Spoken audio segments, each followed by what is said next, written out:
If we could start with the Pledge of Allegiance.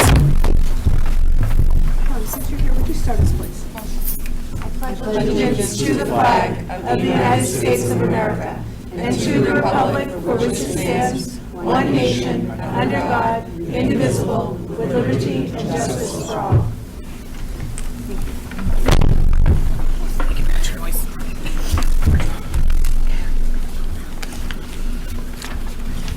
So, we'll start with attendance. If we can go around the room, we'll start with you today, Bill. Bill Quarters. Laura Stevens. Richard Fletcher. Richard Manzo. Gail Bleck. Lauren Dukas. Fred Platt, I think I'm here. Joe Alexander. Evelyn Redmond. Samantha Kearns. Ellen from Markowitz, School Board. Kelly Boyer, Select Board Representative. Melanie Renfrew Hebert, Chair. Stacy Belmore, Vice Chair. Thank you. So today we're going to start off hearing the Goffstown Educational Support Staff budget. Kate Hammond.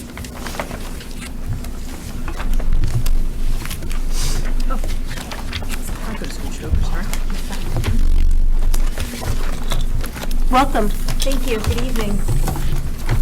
So tonight we're here to present the contract that was ratified by both the Goffstown School Board and the Goffstown Support Staff Association. Does everybody still have their copy that was handed to them last week? I wasn't here last week. You can go. We missed you too, Gail. I can see the tears. Here you go. That looks like that. While Gail is getting her copy, I want to start with introductions. This is Kate McGrath. She's our HR director, and I think you all saw me last week. I'm Brian Balkin, the superintendent. Good evening. Thank you, Brian. And Kate, I'm so sorry I got your last name wrong, That's okay. but you're still very welcome. Thank you very much. Okay, are we ready to get started? All right, so the agreement that we've reached with the Support Staff Bargaining Unit is a 4-year agreement. The Goffstown Educational Support Staff is comprised of about 163.5 FTEs. I say about just because it is hard to count what is full-time with hours being all over the place and different definitions of part-time versus full-time in the contract versus what folks are used to in the private sector at 40 hours being full-time. So we have a bargaining unit that is comprised of our administrative assistants and principal's administrative assistants. They primarily support the principal directly. Our administrative assistants do a variety of tasks from supporting special ed to reception to supporting guidance, so their roles can be pretty varied. This also includes our kitchen staff, which we have kitchen assistants, assistant cooks, and our head cooks. Our maintenance and facility staff, custodians, and our head custodians, as well as our paraprofessionals who make up the largest component of this bargaining unit. So the tentative agreement did not have a lot of language changes included. The substantial details include some changes that we made around classifications to seniority. So seniority affects our employees in the event that we have a layoff or we don't fill certain positions for upcoming years. So we did some consolidation around the groups for seniority to better assist and support folks moving within their departments. So for example, assistants in the kitchen moving to head cooks and assistant cooks, that they're all covered by one group of seniority as opposed to now where it's by title. We also added language to clarify work for support staff on remote learning days. So this is something that's a little bit newer for us with COVID happening over the last couple of years and forcing remote learning in some instances. We have staff who needed some clarification on their days and what their work would look like if students were learning from home.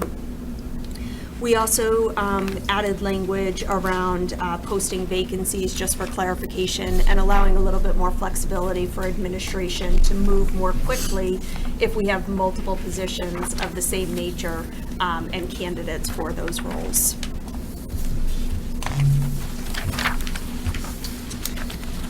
A couple other items were clarified. We added insurance language to address a plan, bless you, that's going to be eliminated by our insurance carrier July 1st, 2025. So that will allow the board and the bargaining unit to negotiate a new plan to replace the plan that will be eliminated. Language was also added to provide a retirement benefit to an individual who is otherwise eligible and dies while in service, but has not put in for the retirement benefit. So this is just an opportunity to make sure that somebody who would otherwise be eligible continues to work for us, that they don't lose that benefit. Thank you. Fred, did you have a question? That's a bit of a head scratcher. Who would benefit if the person is passed? Is that for spousal protection? It goes directly to their beneficiary that they have identified on the life insurance benefit. Okay. Yes. Thank you, Fred. Please continue. Thank you. And then the last thing before we get into the details of compensation is support staff are eligible for longevity, which is an hourly amount that gets added onto their base pay once they have reached 17 years of service with the district. The longevity will increase in the second year of the agreement. We currently have about 58 employees at the top step that this will help offset the smaller increases once you hit the top step, as they would in most cases be eligible for longevity. Any questions on that? Yes. Thank you. If you have 58 employees at the top step, why did you opt to do longevity as opposed to just expanding the steps for years of service? So we did a number of things to the grid this time around, and I'll get into that in detail on the next slide. It's always weighing, there's only so many different ways you can slice the money in terms of how you're making adjustments. So in this contract, it was very important to us to increase starting wages, which we'll talk about on the next slide, as well as give our top step folks higher increases, because since 2015, they have averaged 1.5%. So we felt that the combination, the entire matrix. The combination of adjusting the matrix and providing for everybody, and then the longevity piece helps those folks who have had the smaller increases since 2015. Thank you. Thank you. Yes. Thank you. Can you help me understand the decision about switching the classifications? So, I work for the state right now, and we're actually thinking about going the opposite way because of the way this works out, kind of being unfair sometimes. So I'm wondering what the decision was to switch this. Yeah, so we had a situation during COVID when for only the second time in my tenure with the district, we had to do layoffs. And the layoffs happened in the food service department because of the amount of work that was available. And what happened was we had some staff who were in higher level positions, head cook, assistant cook, who had recently stepped back a little bit. They were getting close to retirement, and they took the opportunity to stay employed, stay working, continue to give their knowledge and expertise in the kitchen, but just with less responsibility. And these were individuals who had been employed with us for 10 plus years. And because they had changed to an assistant, they were laid off, even though we had folks who had just been hired. So we really felt it was important that we encourage folks to want to move up in positions, but also as they're nearing end of career or for other life circumstances that, they may decide to step back, and that they're not unfairly penalized by changing that role if they're staying within the same department. Yes. And do you know what the classifications are? Have you chosen the departments for each already? Yes, Okay. so if you go back to that first slide where the positions are listed, right now the classifications are identified In that order? by those. Okay. Okay, and in the new contract, it will be kitchen assistants, assistant cooks, and head cooks under one classification. It will be the administrative assistants and principal's administrative assistants in a second classification. It will be the custodians, head custodians and maintenance in the third classification, and then our paraprofessionals. Have their own. Yep, Great, thank you so much. thank you. Thank you. Yes, Joe? Thank you, Madam Chair, and thank you, Kate. I have a question around what the specific language was to clarify the work on remote learning days. Can you elaborate on that, please? Sure. So it's really putting practice to paper of what we have identified, and the nature of each of the different positions is so varied. So it's somewhat generic. Do you want me to read the whole paragraph, or Well, just I'm give just- you in I'm- general well, terms? just- Yeah, I might add before she reads that, Joe, we basically wanted to give 3 pathways to folks. So if we have a remote learning day, say it's snowing hypothetically tomorrow morning, and we're not going to be. It will be. I know, thank you, Fred. So on a day like that, we wanted to give people the pathway that we're going to have some staff that stay home with their kids, they're not available to work, so they don't want to work. We want to give them a pathway for that. We have other people that are going to be actively engaged and working directly with students, and we have other folks who may not have work directly available to them, but we have professional development for them to do. So we wanted to choose those kind of 3 different buckets that people could be in, and the language that we came up with. Yeah, so, read the I'm just language. wondering, so for the bucket of staff that choose to stay home with their kids, is there a different payment for that day as opposed to the people that choose to go to work or choose the professional development? I'm just wondering, like, where the compensation goes down. Yep, so for individuals in that pathway, they do have personal leave, 2 days available to them a year, so they could put in for a personal day for those instances. If they had used their personal days and had other obligations like children at home, they would take an unpaid day. Okay. Okay. And I think Brian also mentioned that the professional development piece, so one of the new, I'm drawing a blank on the word, our IT department has recently provisioned laptops for our paraprofessionals, which is newly issued this year. And so now our staff will actually have school devices, so that will make it easier for them to do the mandatory professional development that's required of them every year on those days as well. Great, and is there like a specific, like, platform they use for this professional development? And Yeah, so is our it the tech same- director. It's the same for all the paras? It is. It's the same for all of our staff. So our tech director has done a wonderful job using Moodle as a resource, and we have built all of our professional development directly in that system for staff, so they have a one-stop shop.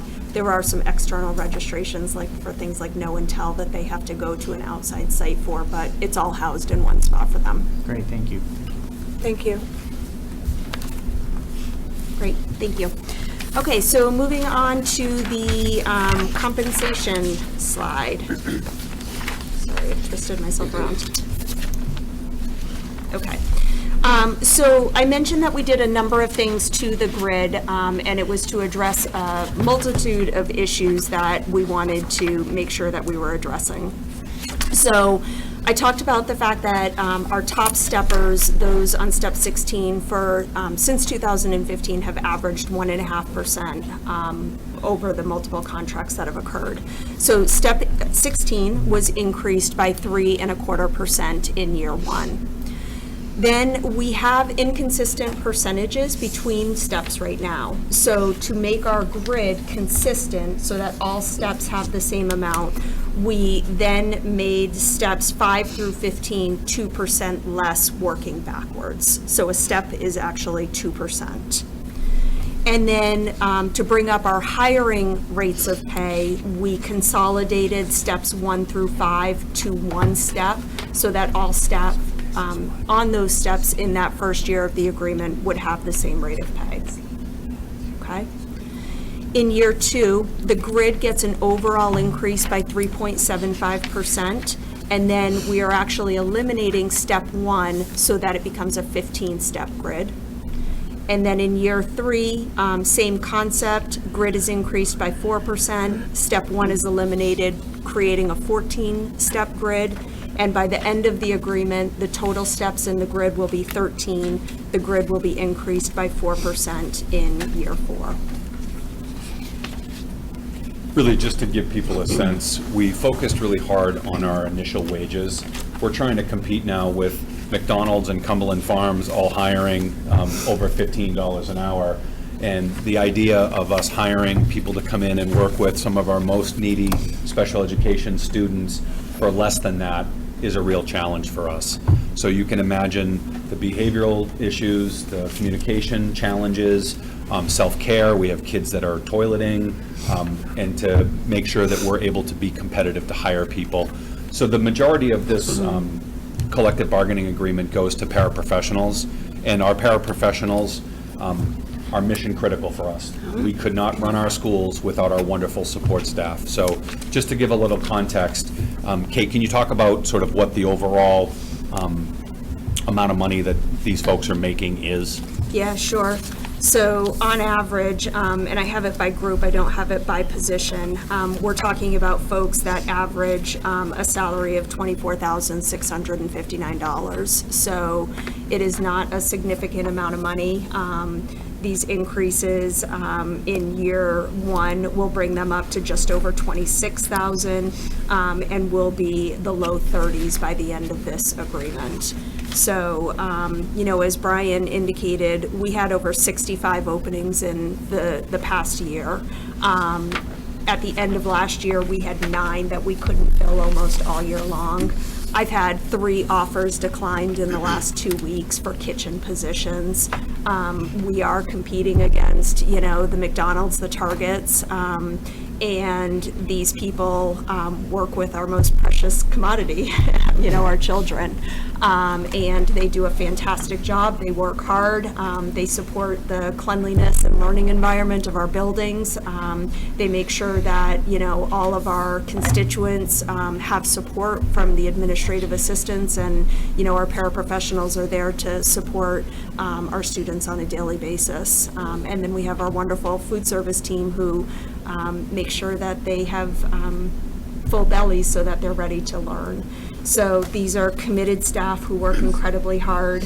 We want to make sure that we can keep the ones that we have, and we want to make sure that we can hire for our vacancies so that the ones who are here are not getting burnt out because they're overworked by us not being able to fill positions. Thank you, Kate. Lauren, you had a question? Thank you, Madam Chair. Actually, 2, if you'll allow me. Hello, thank you. So you had sort of talked about you don't really have the pay by positions. Do you know what our starting pay is though for paraprofessionals? Since I know districts around us have recently voted, like their school boards have voted to increase it. Are we competitive with our surrounding towns? Yeah, so from a surrounding town standpoint, that's one of the places that we always start our analysis. And, we strive to be at or, close to the 50th percentile. And in terms of surrounding districts, we're doing well in that regard. It's really competing against, those same districts where people tend to stay locally. They don't travel very far often for these positions. So from a competitive school standpoint with current contracts, we're in line. And then did you also have a question about starting rates or? Yeah, that was my first question was what is our starting pay hourly for a paraprofessional?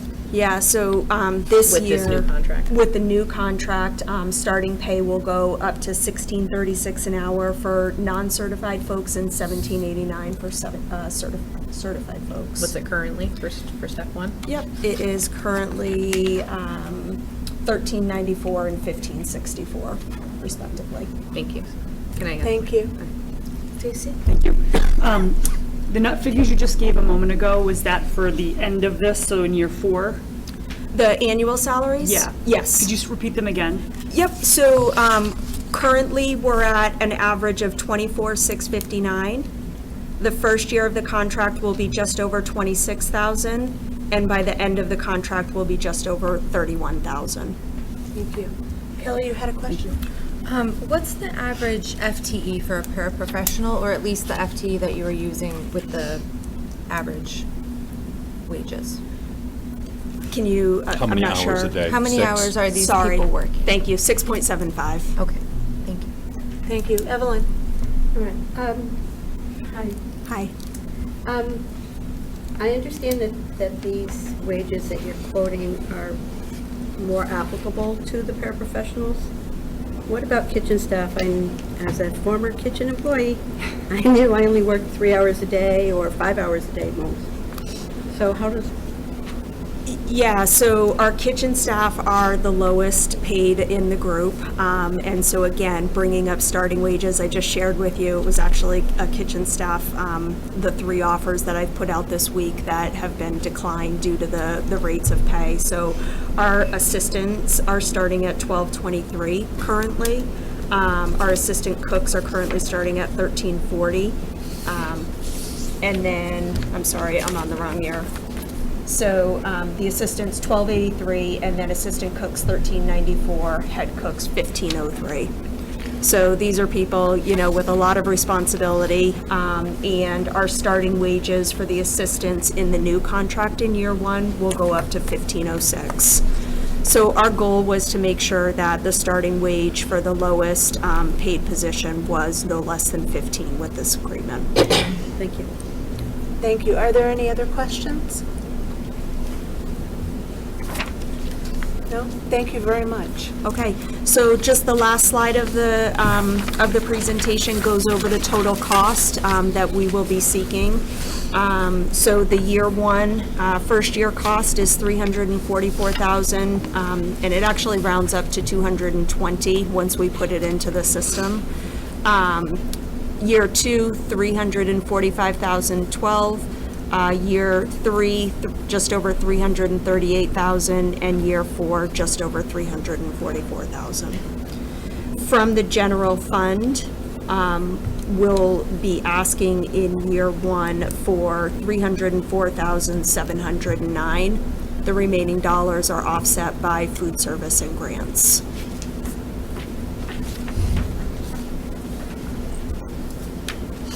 Are there any questions about the total budget for support staff? Yes. Thank you. Could you just repeat that again about the food service? Because I was confused about if the food service is an enterprise fund, and that's how, so will every year you be getting funds from that enterprise fund?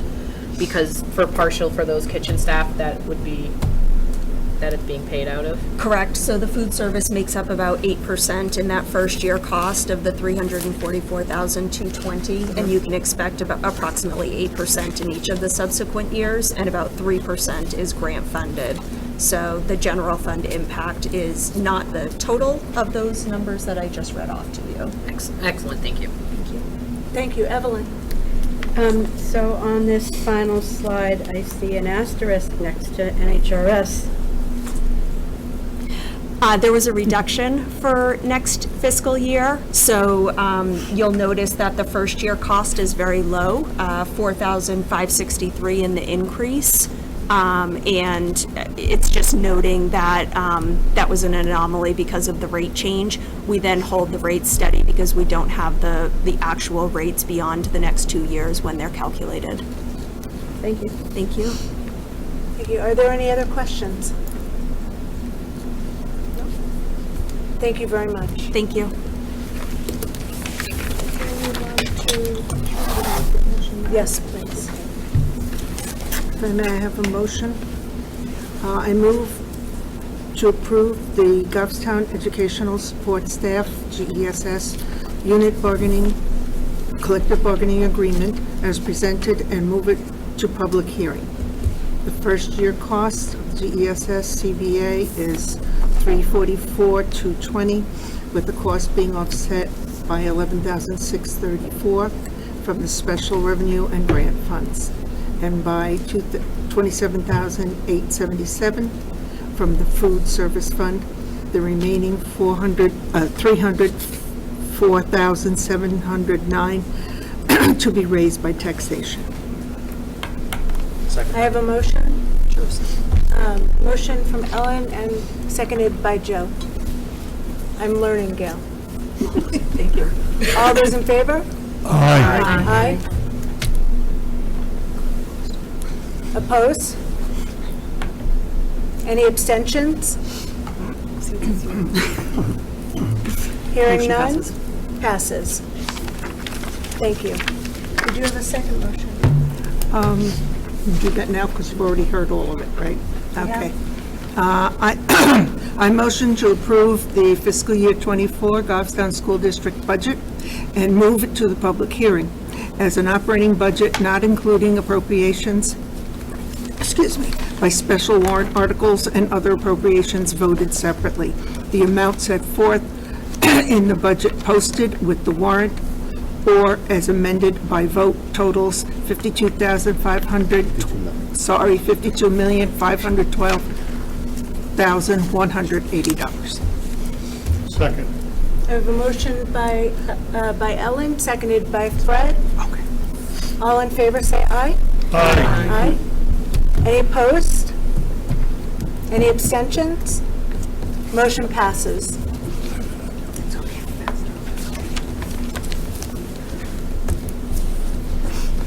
Thank you. Is there any other business today? Do we have any new business? Fine.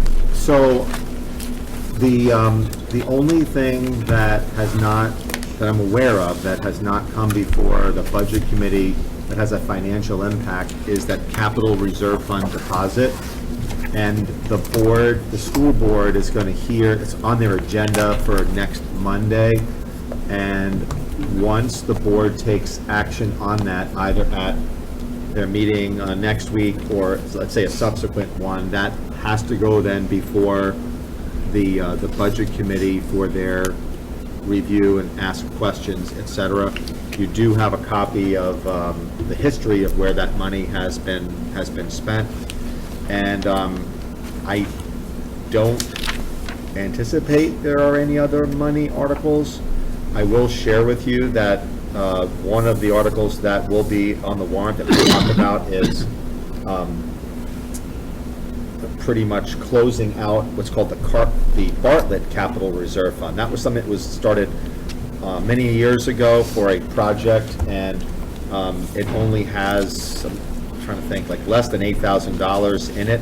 The board authorized me to pretty much liquidate that, so the only thing that will be in there is probably pennies on the dollar when it does finally get closed out. But whenever you start a capital reserve fund, you need the voter approval. Whenever you put money in, and then also whenever you want to close it. So the voters are going to have to, in March, vote to close that one out.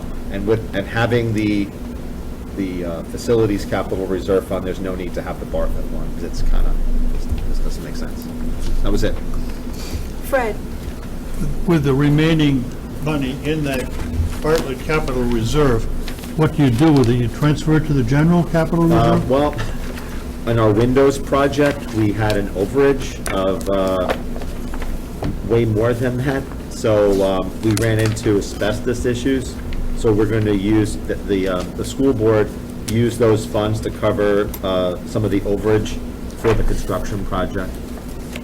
Saying there won't be any money in it There at won't be all. any, yeah, so after that, there will probably be less than $10 in it.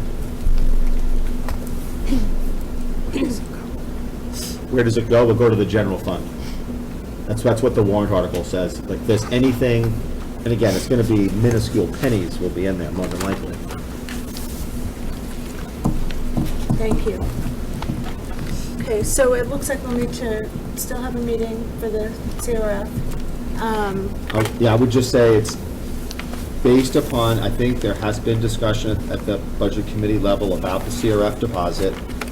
It's something that could be piggybacked onto maybe an opportune time, after the town is done or somewhere, I don't think that a special meeting just for that is warranted, in my opinion, but that's certainly your call as the chair, how you want to handle it.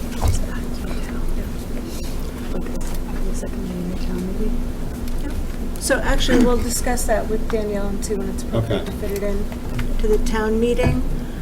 So with that said, we do not have to have a meeting on the 22nd, on the 5th, on the 17th. I'm looking, but this is really small print, guys. So we do not have to have a meeting on the 17th or on the 22nd. So our next meeting will be on November 29th, after the holiday. And we'll start the town side of this. Any questions? Breaks my heart, not to me. Let's save us a plate at the, place at the table for a plate for Thanksgiving, right, we'll be over. So, and can I get a motion to adjourn? So moved. Second. Motion by Joe, seconded by Fred. Have a great evening. All in favor?